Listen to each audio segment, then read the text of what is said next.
Chapter 29, Nightmares, Part 4. Lucas's dreams were never peaceful, but tonight felt different. The usual chaos of his subconscious had evolved into something darker, more foreboding. In the quiet stillness of the night, his mind spiraled into the depths of his deepest fears and regrets, each nightmare more vivid and suffocating than the last. At first, the dream began as they often did, a fragment of a memory, a fleeting sense of place. The sterile halls of the Laboratory stretched before him, a cold, clinical landscape where he had spent most of his early years. The fluorescent lights buzzed overhead, a constant reminder of the inescapable truth. He was never meant to be free. The scientists, with their cold, calculating eyes, moved around him like distant shadows, their faces blurred as though his mind had refused to remember them in full. The first devil materialized from the shadows, a figure draped in a lab coat, face obscured by the distorted reflection of the room's harsh lighting. It was the scientist who had overseen his experiments, the one who had always looked at him as nothing more than a test subject, a collection of data points. The devil's hands were outstretched, holding a syringe filled with a dark, swirling substance. Lucas could feel his heart race. The fear he had felt all those years ago came rushing back in a tidal wave. His body felt trapped, as though his legs were chained to the floor, unable to move.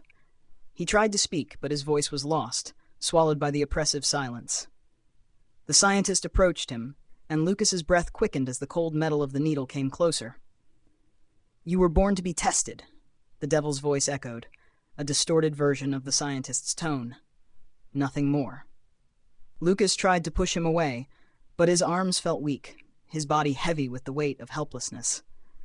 The scientist's hand was upon his arm now, the needle pressing against his skin, ready to pierce.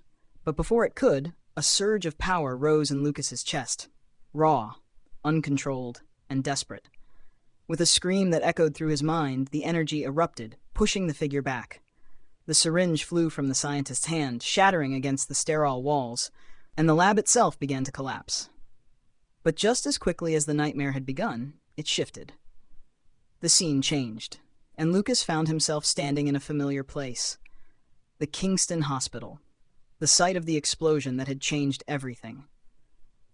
The walls were scorched, the air thick with smoke, and the ground beneath his feet trembled as though the earth itself remembered the destruction that had taken place here. The second devil emerged from the smoke, its twisted, horned form rising from the shadows. It was the creature born from the chaos of the explosion, its eyes glowing with an unholy light, its sharp fangs glistening in the dim light. The creature's twisted features reminded Lucas of the destruction he had caused, the lives that had been lost in the wake of his powers. "You could have stopped it," the devil snarled, its voice a low growl that seemed to vibrate the very air. "But you didn't. You let it happen." Lucas staggered backward, the weight of its words crashing over him like a tidal wave. The guilt, the overwhelming feeling of responsibility, it was too much to bear. He had been trying to control the storm inside him, but in the end, he couldn't. The explosion was his fault. The creature, the destruction, the chaos, it was all his doing. His mind raced as he tried to remember what had happened, but it was all a blur, a nightmare of its own. "I didn't mean to," he whispered, but the creature merely laughed, its mocking tone echoing in the empty hospital. The beast lunged forward, its claws raking through the air, and Lucas could feel the heat of its breath on his skin. In that moment, he wasn't just fighting the creature. He was fighting the memories, the guilt, the helplessness of it all. He had caused the destruction. He had brought the storm, and the storm had taken everything from him. "You didn't mean to," the devil hissed, "but you still did, and now you have to live with it." But before the beast could reach him, the nightmare shifted once again. The scene dissolved into darkness, and Lucas was left standing alone in an empty square, a place he didn't recognize. The air was thick with a strange energy, and his heart pounded in his chest. His breaths were shallow, the weight of the previous nightmares still hanging heavy on him. He could feel the presence of something else, a force watching him, waiting. Then the third devil appeared. It wasn't a creature, nor was it a figure from his past. It was an embodiment of his own self-doubt, a reflection of everything he hated about himself. The devil stood before him, an unsettling figure wearing a twisted smile. Its eyes gleamed with a cold, calculating intelligence, mirroring his own insecurities. "You'll never be good enough," the devil said, its voice a low, taunting whisper. "No matter how hard you try, you'll always be a monster. You'll always be a failure."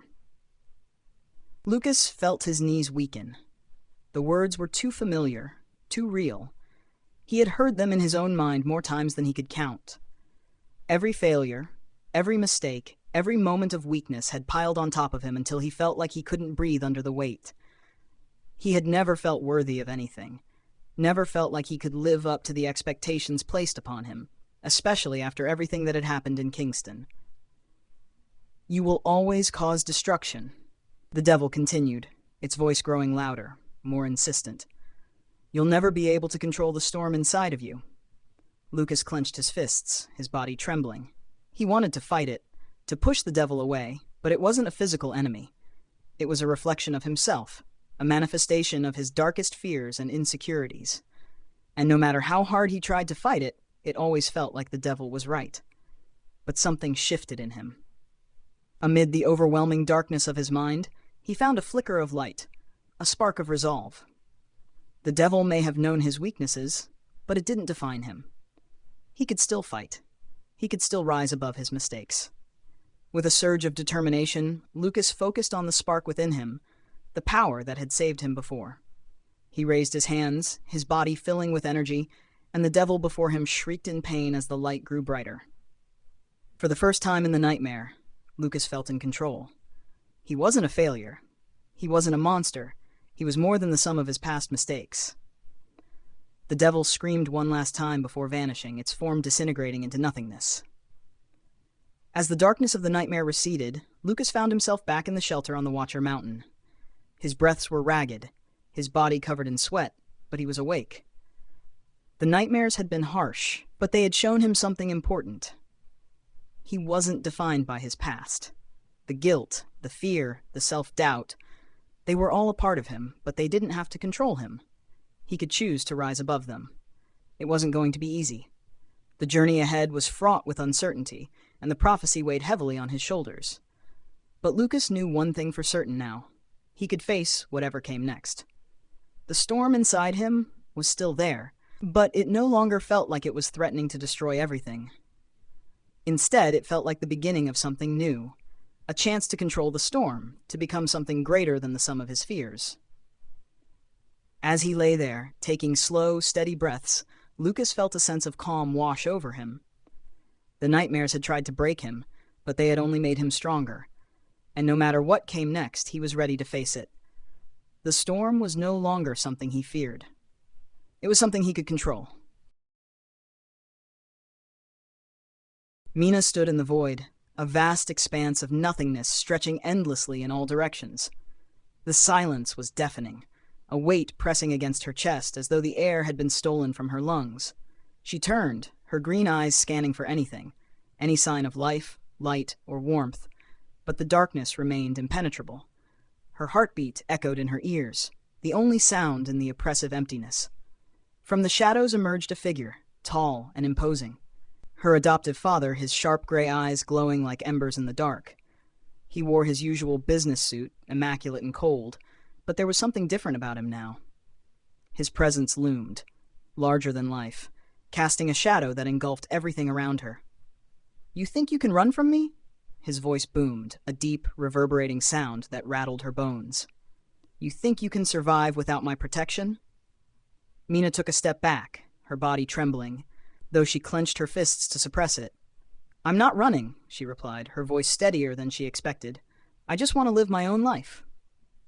"Your life?" His laughter was harsh, cutting through the void like a blade. "Do you even know who you are, Mina? What you are?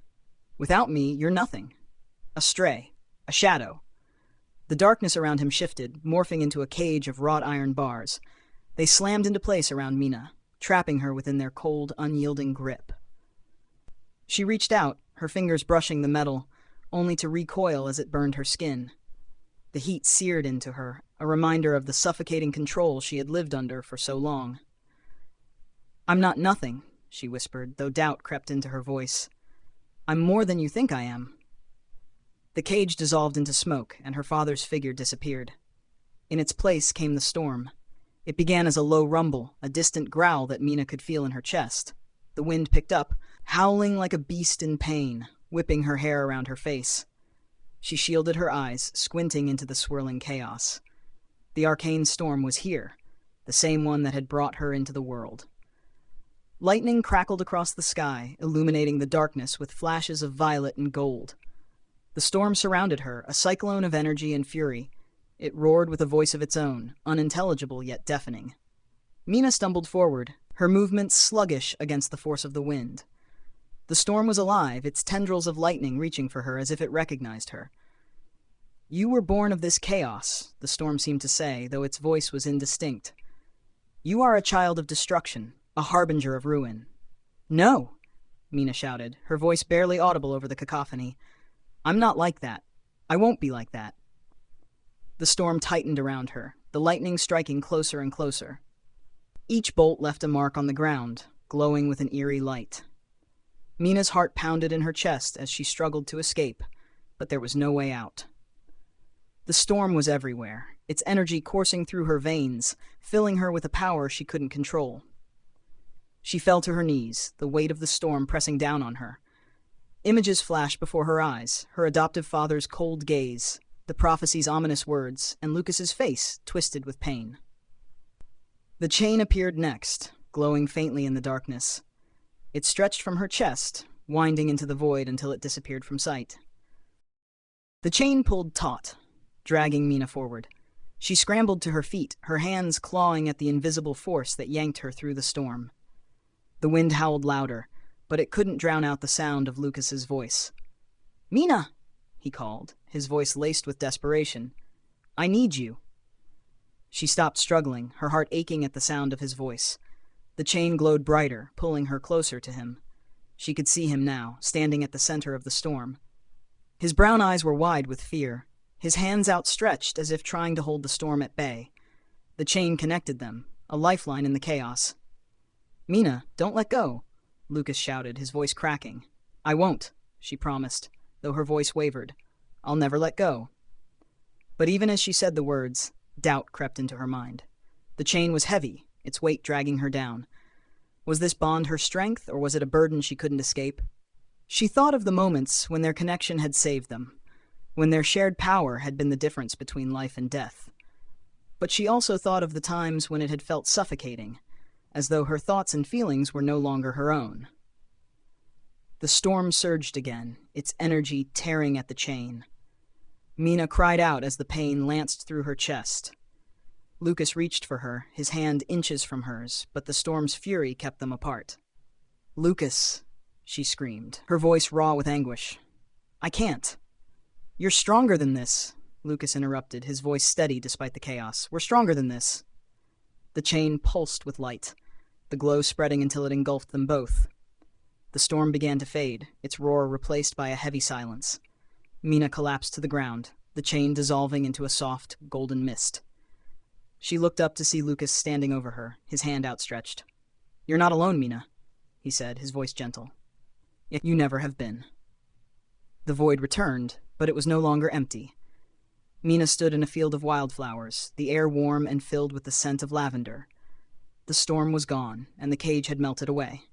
She looked around, her heart still racing, but there was no sign of her father, the storm, or the chain. Instead, there was a figure in the distance, shrouded in light. Mina took a step forward, her curiosity outweighing her fear. As she approached, the figure became clearer. A woman with long, blonde hair that shimmered in the sunlight. Her green eyes mirrored Mina's, and her smile was warm and inviting. "Who are you?" Mina asked, her voice trembling. The woman didn't answer, but she reached out and placed a hand on Mina's shoulder. The touch was gentle, yet it filled Mina with a sense of strength and clarity she hadn't felt before. The woman's lips moved, but her words were inaudible. Still, Mina understood. "You are enough." The vision faded, and Mina woke with a gasp. Her heart was pounding, her body drenched in sweat. She looked around, her eyes adjusting to the dim light of the shelter. Lucas lay nearby, his face pale and his breathing shallow. Thomas sat by the fire, his eyes scanning the horizon, while Candice and Dira whispered quietly. Mina closed her eyes, the memory of the nightmares lingering in her mind. They had been terrifying, but they had also shown her something important. She wasn't defined by her past, her father's control, or even the prophecy. She was more than that. And she wasn't alone. The shelter was quiet, shielded from the howling winds outside by the Queen's earlier magic ritual. The air inside was calm, almost unnaturally so, a stark contrast to the chaos they had endured during their climb. Candice carefully tended the fire, while Dira sat cross-legged, focused on preparing a remedy for Lucas and Mina. Thomas paced near the entrance, his eyes flicking toward the still forms of his friends, unease gnawing at him. Then it happened. A faint hum filled the air, low and steady, like the sound of distant thunder. Lucas and Mina stirred, their bodies twitching slightly before becoming still again. The hum grew louder, resonating through the walls of the shelter. "Something's wrong," Thomas muttered, his hand instinctively gripping the hilt of his sword. Before anyone could react, Lucas and Mina began to levitate. Their bodies rose off the ground with an unnatural grace, their limbs limp, as though held by invisible strings. A golden light emanated from their skin, pulsing like a heartbeat. Their forms began to flicker, their edges blurring as if they were fading in and out of existence. "Thomas, what's happening?" Candice asked, her voice trembling. "Get back!" Thomas barked, his tone leaving no room for argument. The glowing light around Lucas and Mina intensified, and their bodies began to drift toward one another, pulled together by an unseen force. Thomas acted on instinct, charging forward to place himself between them. "Run! Get out of here!" he shouted to the others, his voice echoing in the shelter. Candice hesitated, glancing at Dira, who was frozen in shock. "You heard him? Move!" she urged, pulling Dira to her feet. The two scrambled toward the shelter's exit, Altheris following close behind with his weapon drawn, his sharp eyes scanning the shadows. Thomas turned his full attention to Lucas and Mina. He grabbed Lucas by the shoulders, shaking him desperately. "Wake up, damn it!" he yelled, but Lucas's eyes remained closed, his body unresponsive. The pull between Lucas and Mina grew stronger, dragging Thomas with it. Gritting his teeth, he stretched his arms wide, pressing his palms against their glowing forms in an attempt to hold them apart. The force was immense, like standing between two colliding storms. "Not this time," he growled, his muscles straining as he fought to keep them separated. For a moment, it seemed like he might succeed. The golden light dimmed, and the hum in the air softened. But then a sudden surge of energy exploded from their bodies, forcing Thomas back. He stumbled, but didn't fall, his eyes widening as Lucas and Mina collided. The impact was blinding. A contained explosion of light filled the shelter, the energy rippling outward but stopping just short of the walls, held in place by some invisible barrier. The pressure was immense, pressing against Thomas's chest like a weight he couldn't escape. When the light finally faded, Lucas and Mina were gone. Thomas staggered, his heart racing. He stared at the empty space where his friends had been, his breath coming in shallow gasps. "No, no, no, no!" he shouted, his voice breaking. Before he could gather his thoughts, a crackling sound filled the air. The remnants of the explosion coalesced into a dark, twisted form that seemed to draw all the light from the room. Tendrils of raw energy lashed out, sparking against the walls as the figure took shape. The Minulican. Its monstrous, horned form loomed over Thomas, its glowing eyes burning with an intensity that seemed to pierce through to his very soul. The creature stood motionless for a moment, its presence overwhelming. Thomas's fists clenched, his anger boiling over. "Why do you keep doing this?" he shouted, his voice echoing through the shelter. "What do you want?" The Minulican's head tilted slightly, its crackling energy shifting as it spoke. "Protector," it rasped, its voice low and echoing. "I do not seek you. I need only them." "They're gone," Thomas shouted. "You can't touch them now." The Minulican's eyes flicked to the empty space where Lucas and Mina had disappeared, then back to Thomas. "They are safe," it said, its tone laced with frustration. "For now." "Then leave," Thomas roared, his body tense, ready to fight. The creature didn't move. Instead, it tilted its head again, its glowing eyes narrowing. "Who are you?" it asked, its voice tinged with curiosity. "Who are you to stand in my way?" Before Thomas could respond, a deep growl echoed from the shadows outside the shelter. Altheris's voice rang out, sharp and urgent. That beast is getting way too close. Thomas spun around, his breath catching as he saw the beast. The hulking, fur-covered creature stood at the edge of the shelter's light, its glowing eyes fixed on the Minulican. Its massive frame exuded raw power, its presence as menacing as the creature inside the shelter. The Minulican growled, its crackling energy flaring as it turned to face the beast. The air between them seemed to ripple, charged with tension. But the Minulican hesitated. It knew its time on this plane was limited, and the beast was not a threat to be ignored. But the queen had other plans.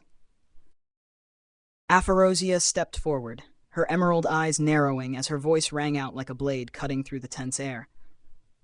"You will not walk away so easily," she said, raising her hand. The air around her seemed to ripple as she summoned her magic. With a sharp motion, whistling tendrils of air coiled around the Minulican, wrapping tightly around its twisted form like invisible chains. The Minulican's eyes flared with a deep, crackling light as it strained against the queen's magic. The tendrils tightened, binding its limbs, and for a moment it seemed as though her power might hold. But the creature let out a guttural growl, and with a burst of chaotic energy, it shattered the binds like fragile threads. The backlash sent a gust of wind through the shelter, snuffing out the fire and throwing embers into the air. "Your tricks are meaningless," the Minulican hissed, its voice dripping with disdain. Altheris, who had been momentarily frozen by the queen's sudden attack, snapped out of his stupor. "Your Majesty, what are you doing?" he barked, his hand instinctively going to his blade. The queen didn't answer, her gaze fixed on the Minulican. She stepped forward again, her composure unwavering. "We cannot allow this being to roam free," she said, her voice resolute. Altheris cursed under his breath, stepping in front of her. "You're going to get yourself killed," he growled, drawing his weapon as he prepared to defend her. At the entrance of the shelter, Dira and Candice stood frozen, their eyes wide as they watched the chaos unfold. The beast crept closer, its massive form shifting in the shadows, its glowing eyes fixed on the group inside. The Minulican turned its attention to the queen and Altheris, its energy crackling ominously. "You dare defy me?" it snarled, raising its hand. A bolt of energy shot forth, a searing streak of chaos, aimed directly at the queen. Altheris acted on instinct, throwing himself in front of her. The bolt struck him square in the chest, sending him flying backward. He crashed into the wall of the shelter, slumping to the ground with a pained groan. "Altheris!" the queen exclaimed, rushing to his side. The Minulican's laughter filled the air, low and mocking. "Foolish mortals," it hissed, turning its gaze back to the remaining members of the group. Thomas had seen enough. Fury boiled inside him, his protective instincts pushing him past the point of caution. He charged at the Minulican, his fists clenched. "I'm done with you," he roared, swinging with all his strength. As he moved, the relic bound to his wrist flared to life, glowing with an otherworldly light. It morphed, encasing his hand and wrist in a cylindrical glove-like structure that pulsed with energy. The relic's new form resembled a piston, its design intricate and alien. Thomas swung at the Minulican with the force of a hurricane, the relic humming with raw power. The Minulican dodged with ease, its movements fluid and unnaturally quick. Thomas's fist collided with the rocky wall of the shelter instead. The impact was explosive. The wall cracked and splintered, chunks of stone flying outward as the force of the blow reverberated through the room. Everyone froze for a moment, stunned by the sheer power of the strike. The Minulican let out a low growl, its gaze flicking between Thomas and the others. It could sense the growing danger, not just from the relic's power, but from the mounting chaos around them. Without another word, the Minulican turned and fled, its form flickering as it vanished into the shadows. But the danger wasn't over.